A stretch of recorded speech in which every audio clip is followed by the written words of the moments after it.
Hello everyone. बच्चों, आज के इस वीडियो में अध्याय 2 सजीव जगत की विविधता कक्षा 6 के अभ्य एडग्रेड अभ्यास पुस्तिका विषय विज्ञान की जो आपकी पुस्तक है बच्चों, ये आपके न्यू पुस्तक है 2025-26 सेशन के लिए, जो इस वर्ष आपको आपके स्कूल से मिली होगी। आज के इस वीडियो में सजीव जगत की विविधता का कंप्लीट सॉल्यूशन कराया जाएगा, जो कि सबसे पहले पेज पे हमारा बहुविकल्पी प्रश्न है, जो सही विकल्प चुनकर लिखना है। तो बच्चों, पहला है कि एक विद्यार्थी ने मिट्टी से एक नवोद्भिद पौधा खोद निकाला तथा प्रेक्षण किया कि उसके साथ पौधे का एक भाग भी बाहर निकल आया। उस भाग से बाल जैसी संरचनाएं निकली हुई थी। यह पौधे का कौन सा भाग हो सकता है? तो बच्चों, इसके उत्तर में आप डी नंबर मूल लिख लीजिएगा और यहाँ भी आप मूल लिखेंगे। अगला प्रश्न है कि ये आपको एक पत्ते का चित्र दिया गया है और ये पत्ता किसका हो सकता है बच्चों?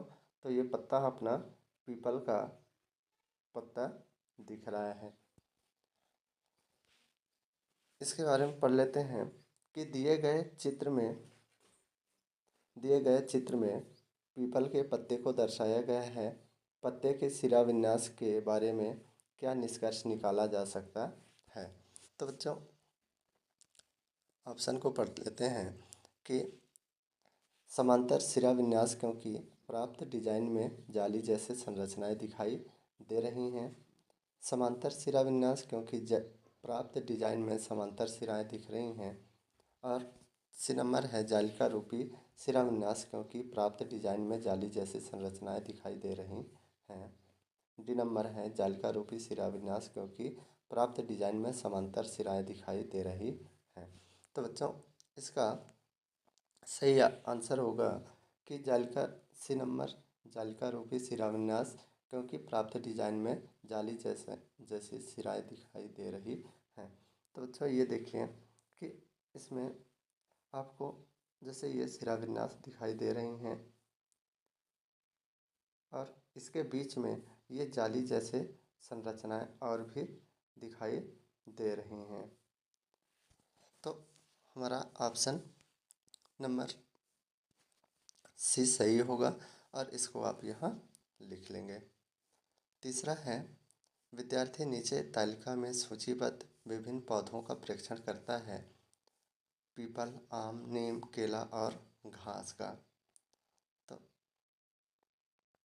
विद्यार्थी ने इनमें से कौन से पौधे में समांतर शिराविन्यास देखा होगा? तो बच्चों, ये ऑप्शन ए ये नहीं होगा, क्योंकि पीपल में समांतर शिराविन्यास नहीं होता।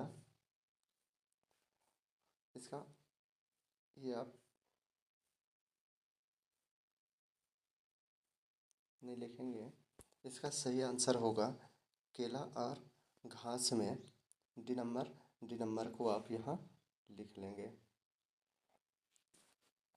केला और घास में समांतर शिराविन्यास देखा होगा। अगला प्रश्न है कि ये पौधे हैं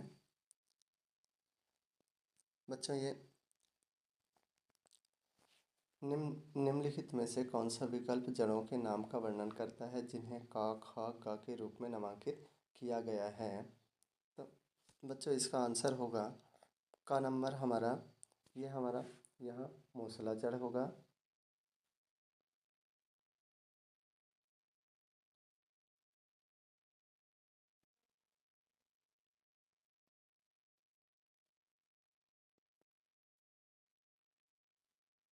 मूसला जड़ होगा और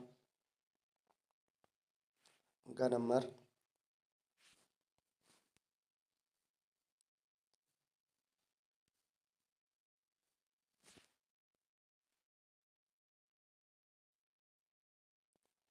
ख नंबर हमारा परसों,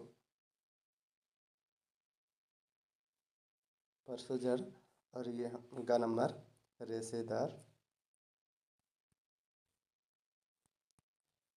रेशेदार जड़ है। तो बच्चों ये हमारा C number, D number right answer होगा। मूसला जड़, पर्श जड़ और रेशेदार जड़। पांचवा है, ठंडे प्रदेश में रहने वाले जीवों की सुरक्षा के लिए क्या अनुकूलता नहीं पाई जाती है? तो पहला है पतली त्वचा, मोटी त्वचा, और तीसरा है त्वचा के नीचे मोटी वसा का आवरण। तो इसमें हमारा ऑप्शन ए सही होगा, क्या पतली त्वचा। चौथा है, अनुराधा अपने विद्यालय के बगीचे में देखती है कि कुछ पौधों की लता कोमल है और उन्हें चढ़ने और आगे बढ़ने के लिए सहारे की आवश्यकता है। वह लता आरोही लता कहलाती हैं। तो सी नंबर यहाँ आप लिख लीजिएगा।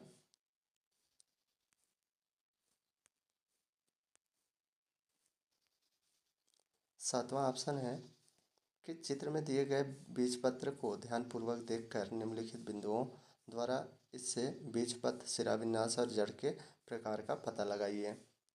तो इसका आंसर होगा बच्चों द्विबीजपत्री,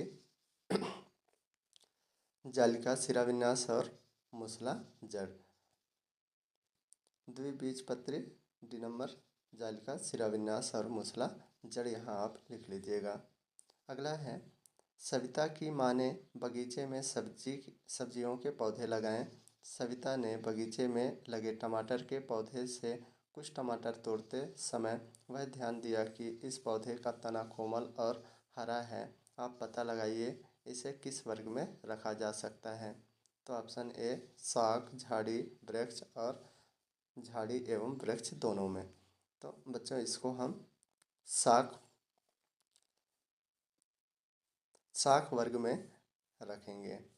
अगला है, एक विद्यार्थी द्वारा शंक्वाकार वृक्ष का चित्र बनाया गया जिसकी पत्तियां नुकीली, शाखाएं लचीली और झुकी हुई प्रतीत होती हैं। यह वृक्ष किस क्षेत्र में पाया जाता है? तो बच्चों ये शंक्वाकार आकार का पौधा ऐसे होता है, ऐसे पौधा होता है जो लद्दाख के मरुस्थलीय क्षेत्र में पाया जाता है। प्रश्न क्रमांक 2 है, रिक्त स्थानों की पूर्ति कीजिए। तो बच्चों यहाँ पहला है कि पौधों और जंतुओं को उनकी सामान्य विशेषताओं के आधार पर समूहों में व्यवस्थित करने की विधि को समूहन कहा जाता है। दूसरा है, सामान्यतः एक बीजपत्री पौधों की पत्तियों में समांतर सिरा विन्यास एवं द्विबीजपत्री पौधों में की पत्तियों में जालिका रूपी सिरा विन्यास पाया जाता है। तो बच्चों इसको ध्यान रखिएगा कि एक बीजपत्री पौधों में पत्तियों में समांतर सिरा विन्यास होगा और द्विबीजपत्री पौधों की पत्तियों में जालिका रूपी सिरा विन्यास पाया जाएगा। तीसरा है, विभिन्न पौधों की विविधता एवं भिन्न पर्यावरणीय परिस्थितियों के कारण एक दूसरे से भिन्न होते हैं। चौथा है, पवित्र उपवन का संरक्षण स्थानीय समुदाय द्वारा किया जाता है और किसी को भी किसी जीव जंतु, पेड़ों या क्षेत्र को क्षति पहुंचाने की अनुमति नहीं होती है। तो पांचवा है, पौधों एवं जंतुओं को किसी विशेष स्थान पर जीवित रहने के लिए सक्षम बनाने वाली विशिष्ट विशेषता अनुकूलन कहलाती हैं। तो बच्चों ये खाली स्थान आप भर लेंगे। अगला आ जाता है कि अति लघु उत्तरीय प्रश्न, जो प्रश्न क्रमांक 3 है, कठोरता के आधार पर पौधों को कितने वर्गों में बांटा गया है? इनके दो उदाहरण द्वारा समझाइए। तो कठोरता के आधार पर पौधों को 3 वर्गों में बांटा गया है। पहला है साग, झाड़ी और वृक्ष। साग का उदाहरण है धनिया और पालक। झाड़ी का उदाहरण गुलाब और मेहंदी और वृक्ष का उदाहरण होगा आम और नीम। अगला प्रश्न बच्चों, दिए गए फ्लो चार्ट में का और खा के कौन कौन से उदाहरण हो सकते हैं? तो बच्चों पहला यहाँ पौधा है।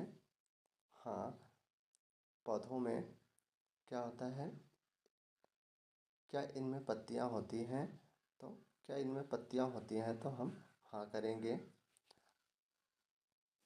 अगला है, अब पत्तियों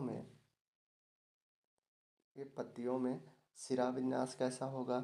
तो पत्तियों में समांतर सिरा विन्यास होगा और यहाँ जालिका रूपी सिरा विन्यास होगा। इनके बीज हो गए, एक बीजपत्री होगा। पहले ही बता चुके हैं कि एक बीजपत्री में समांतर सिरा विन्यास होता है, द्विबीजपत्री में जालिका रूपी सिरा विन्यास होता है। इनकी जड़ें, एक बीजपत्री के जड़ रेशेदार होंगे और द्विबीजपत्री के जड़ मूसली जड़ होंगे। बच्चों, इनके उदाहरण में लिख लीजिएगा आप कि रेशेदार जड़ में घास इनका उदाहरण होगा और मूसला जड़ में इनका गाजर होगा। तो बच्चों, यहाँ से आप इनको लिख लीजिएगा। एक बार और देख लीजिए। अब आ जाते हैं अगले प्रश्न में कि दी गई तालिका में जंतुओं की गति के लिए प्रयुक्त शरीर के अंग लिखिए। तो यहाँ बच्चों पहले कॉलम में जंतुओं का नाम लिखा हुआ है, नाम दिया है और गति के प्रकार और गति के लिए प्रयुक्त शरीर के अंग दिया गया है। तो जो पहला है तिलचट्टा, जो चलता भी है और उड़ता भी है। और किसकी शरीर की कौन सी अंग का उपयोग करता है? तो पैर होगा। केचुआ रेंगता है और पैर की सहायता से रेंगता है। गाय चलता है, ये भी पैर की सहायता से। और तितली उड़ता है और पंखों की सहायता से। तोता उड़ता भी है और चलता भी है। तो यहाँ उड़ना और चलना लिख लीजिएगा, यहाँ पंख की सहारे। बच्चों, अगला है छिपकली रेंगता है। छिपकली रेंगना और कौन सी अंग प्रयुक्त करता है रेंगने के लिए? तो पैर लिख लीजिएगा। मेढक उछलना और टांगों की मदद से। मक्खी चलना उड़ना दोनों काम करता है और इसके पैर और पंख इसके शरीर के अंग प्रयुक्त होंगे। घोड़ा चलना और दौड़ना टांगों की सहारे और मगरमच्छ रेंगना और पैर से। तो बच्चों, इसको आप भर लीजिएगा। अगला प्रश्न है छठवां कि स्थानीय समुदाय द्वारा जैव संपदा का संरक्षण किस प्रकार किया जाता है और इसे क्या कहते हैं? तो स्थानीय समुदाय जैव संपदा का संरक्षण सामुदायिक संरक्षण के माध्यम से करते हैं। इसे समुदाय आधारित संरक्षण कहते हैं।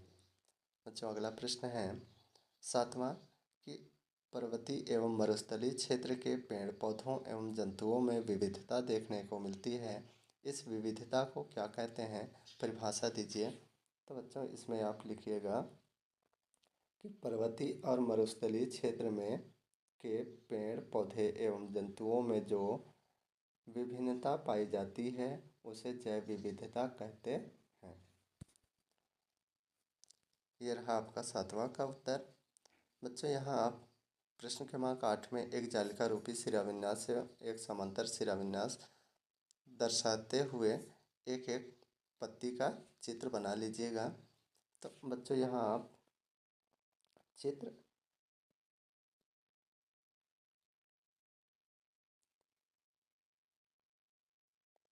हाँ बच्चों, यहाँ आप चित्र बना लीजिएगा। यहाँ जालिका रूपी शिराविन्यास के चित्र में यहाँ आप पीपल की पत्ती का चित्र बना लीजिएगा और यहाँ मक्के के पत्ती का चित्र बना लीजिएगा। ये चित्र बनाना आसान है, आप अपने किताब में बना लीजिएगा, यहाँ मैं नहीं बनाया हूँ। अगले प्रश्न में आ जाते हैं कि बतख के पंजे में कौन सी विशेष संरचना पाई जाती है और वह किस कार्य में सहायक हैं?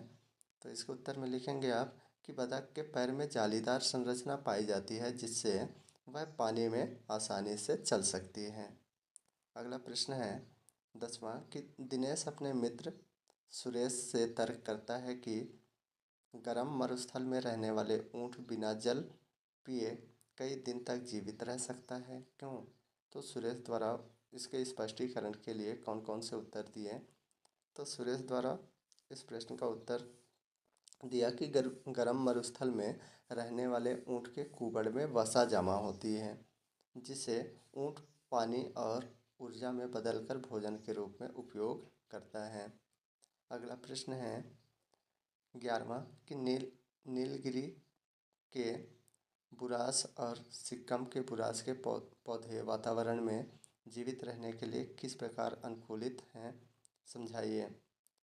तो नीलगिरी के बुरांश शंकु आकार के होते हैं जो बर्फबारी और तेज हवाओं में जीवित रहते हैं, और सिक्किम के बुरांश में मोटी छाल होती है जो ठंडी जलवायु में जीवित रहते हैं। तो बच्चों 11वां का उत्तर आप इसको लिख लीजिएगा।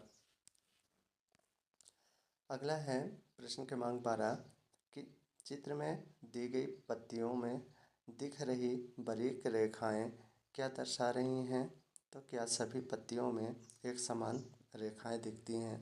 पहला है अपना पीपल की पत्ती, केले की पत्ती और लिली की पत्ती।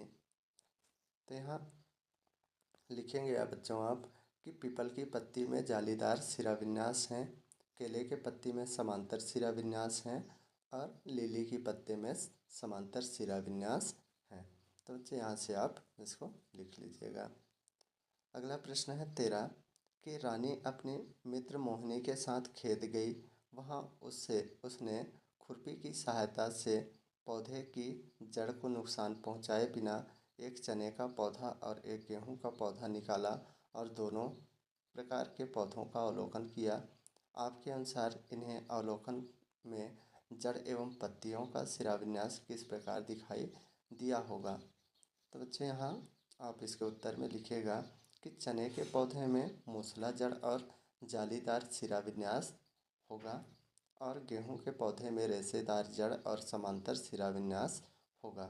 इनके पत्तियों में गेहूं की पत्तियों में समांतर शिराविन्यास होगा और चने के पत्ती में जालीदार शिराविन्यास होगा। इनकी जड़ कैसे होंगी।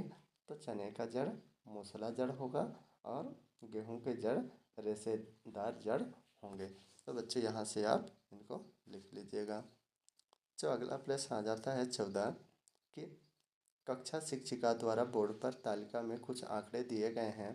आंकड़ों के समूह के आधार पर इन पौधों का उदाहरण का पता लगाइए और तालिका पूर्ण कर दिए गए प्रश्नों को उत्तर दीजिए। तो बच्चों समूह का द्विबीजपत्री, बीज का प्रकार होगा द्विबीजपत्री और जड़ के प्रकार मूसला जड़ होगा। और इसके उदाहरण में क्या लिखेंगे, गाजर। और खा में समूह खा एक बीजपत्री का अवलोकन किया और इसके जड़ झाकड़ा जड़ होगा जिसको रेशेदार जड़ कहते हो। और इसके उदाहरण में गेहूँ। यहाँ दिया है समूह का के पौधे में और क्या समानताएं हैं, और दूसरा है समूह खा के पौधे में और क्या समानताएं हैं। तो इसमें बच्चों आप लिखेंगे कि द्विबीजपत्री पौधों की पत्तियों में जालिका रूपी शिराविन्यास होता है और एक बीजपत्री पौधों की पत्तियों में समांतर शिराविन्यास होता है। तो बच्चों ये आप लिख लीजिएगा।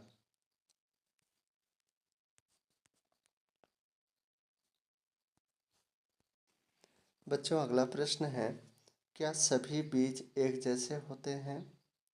क्या किसी पौधे के बीज, जड़ों के प्रकार, पत्ती के शिराविन्यास में परस्पर संबंध होता है, उदाहरण द्वारा समझाइए। तो इसके उत्तर में लिखेंगे कि हाँ, द्विबीजपत्री पौधों की पत्तियों में जालिका रूपी शिराविन्यास और मूसला जड़ होती हैं, जबकि एक बीजपत्री पौधों में समांतर शिराविन्यास और रेशेदार जड़ होते हैं। तो बच्चों प्रश्न क्रमांक 16 के उत्तर में आप इनको लिख लीजिएगा। अगला प्रश्न है प्रश्न क्रमांक 17 कि शिक्षक ने स्कूल के कार्यक्रम के दौरान एक छात्र को सेम, बल्लर एवं दूसरे छात्र को तरबूज बनाया।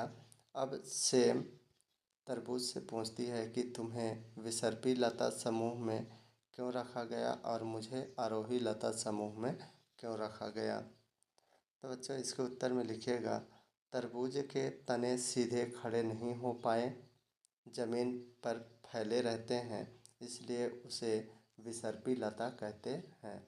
और जो पौधे किसी सहारे के मदद से ऊपर चढ़ते हैं उन्हें आरोही लता कहते हैं। तो बच्चों आप 17वां का उत्तर ये लिख लीजिएगा। अगला प्रश्न क्रमांक 18 कि राजस्थान का रहने वाला मानस अपने माँ पिताजी के साथ लद्दाख घूमने गया। उसने वहाँ 2 कुबड़ वाले ऊँट देखा। उसने अपने पिताजी से पूछा कि अपने यहाँ के ऊँट में तो एक ही कुबड़ होते हैं, लद्दाख के ऊँट में 2 कुबड़ क्यों पाई जाती हैं।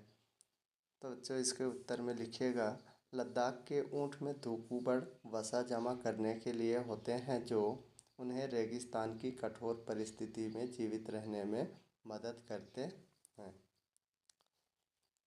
बच्चों अगला प्रश्न है दीर्घ उत्तरी प्रश्न कि मटर और गेहूं के बीज को 2-3 दिन के लिए पानी में भिगोइए। बीजों का आवरण हटाकर बीजों की संरचना को देखें। अब मटर और गेहूं के बीजों की संरचना का अवलोकन करें। क्या वे समान हैं अथवा भिन्न हैं? विस्तार पूर्वक समझाइए, चित्र बनाकर समझाइए। तो बच्चों इसके उत्तर में आप लिखेंगे कि मटर के बीज अपने आवरण के अंदर 2 भागों में विभक्त होते हैं। जिन पौधों के बीज में 2 बीज पत्र होते हैं उन्हें द्विबीजपत्री कहते हैं।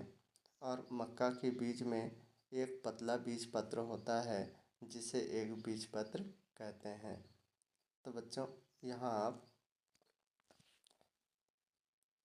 यहाँ मटर का बीज का चित्र बना लीजिएगा और यहाँ मक्के की बीज का चित्र बना लीजिएगा। आपके किताब में इसी 8 ग्रेड में दिया गया है, वहीं से आप देख कर के यहाँ चित्र बना लीजिएगा। अगले प्रश्न में आ जाते हैं कि एक क्षेत्र की जैव विविधता अन्य क्षेत्र की जैव विविधता से अलग क्यों होती है? मरुस्थलीय एवं पर्वतीय क्षेत्र में पाए जाने वाले पादपों को आधार बनाकर समझाइए।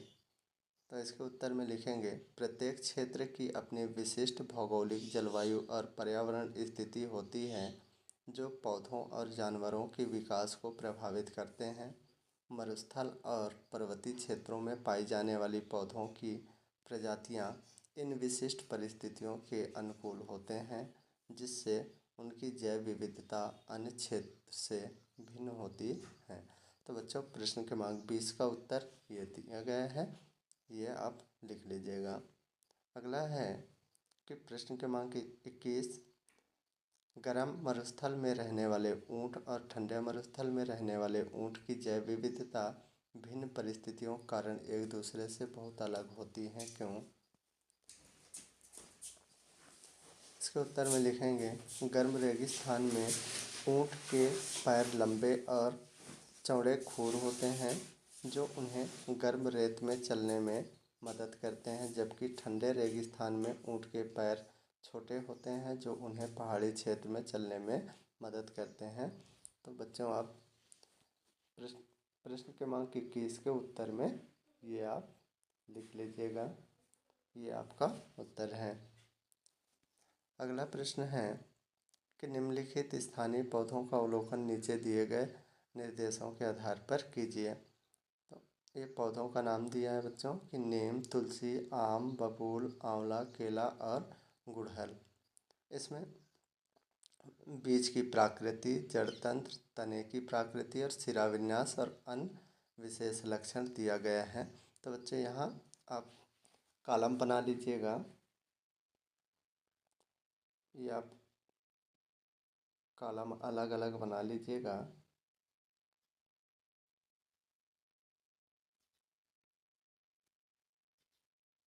ये कॉलम बना लीजिएगा। नीम की पत्ती, नीम, तुलसी, आम, बबूल, आंवला, केला और गुड़हल। तो नीम कड़वा होता है, तुलसी कसैला होता है, आम कठोर होता है, बबूल चपटी होती है। इनके बीज की प्राकृति है।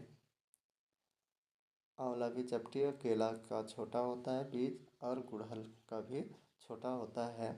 और इनकी जड़ तंत्र मूसला जड़, रेशेदार, मूसला मूसला मूसला, रेशेदार, मूसला।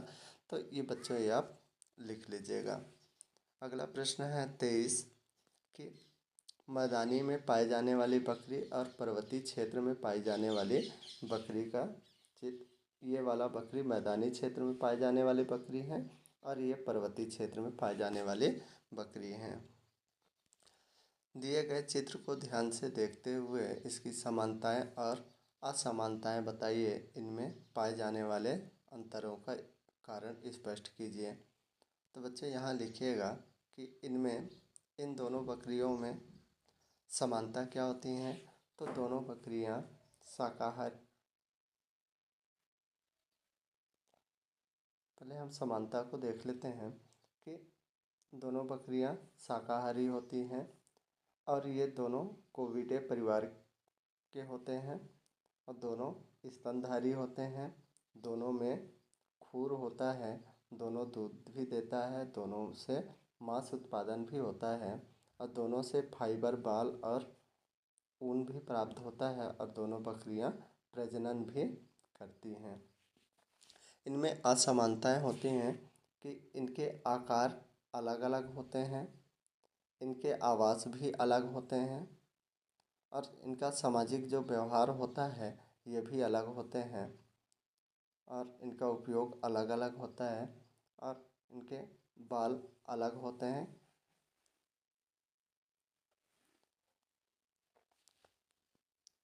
इनकी जलवायु भी अलग होती है और इनका क्षेत्र भी अलग अलग होता है और इनके वजन में भी असमानताएं होती हैं।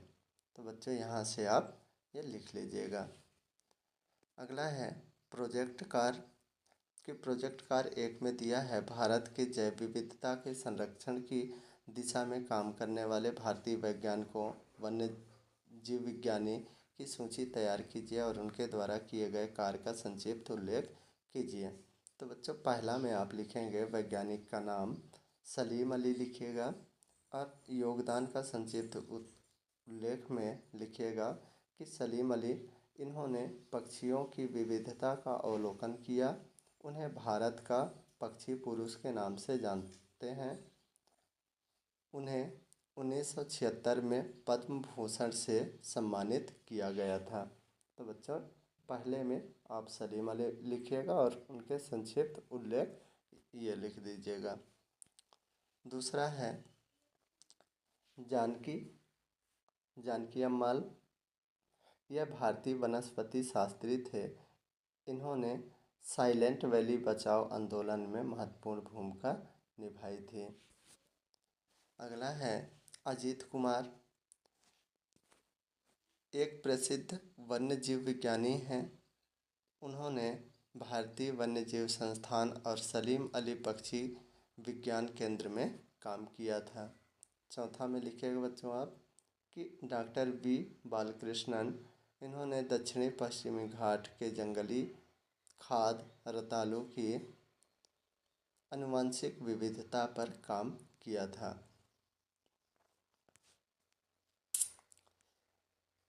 बच्चों ये आपकी अध्याय 2 कंप्लीट हो गया। अगर आपने इस वीडियो को पहली बार देख रहे हैं तो प्लीज़ लाइक और सब्सक्राइब कर दीजिए ताकि अगली वीडियो आपको सही समय पर मिल सके। धन्यवाद।